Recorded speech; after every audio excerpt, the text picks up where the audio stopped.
First question, why? Why are we buying a new home, right? So we're renting, we want to own.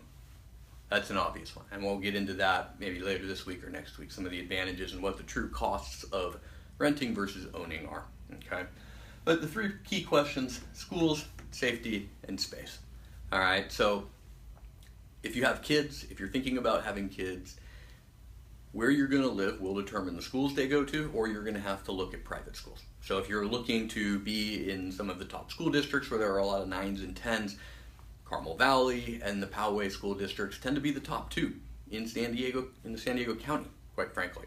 So what are you looking at when you are moving to or potentially moving to a new house and the school districts, right? You definitely want to investigate that.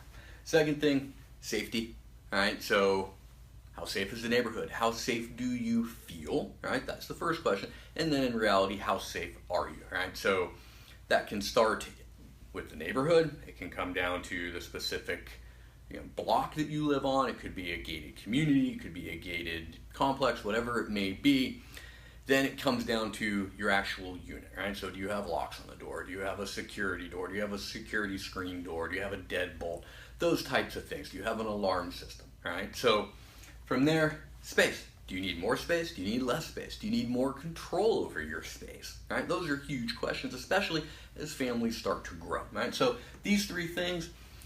One part about this, though, we need to keep in mind there are things we can change and there are things that we can't change. Right?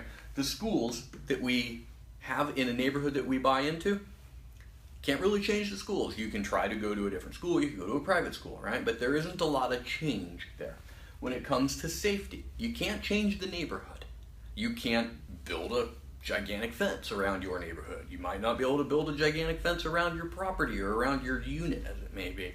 But when we get further into safety, the physical safety of the unit, right? Do we have deadbolts? Do we have a security door? Do we have an alarm system? Those are things that we can change as we get closer down to the end user's aspect. And then space, that we're kind of limited, right? You can add on, right? But you have to be able to do that. HOAs are involved in that and some other things like that.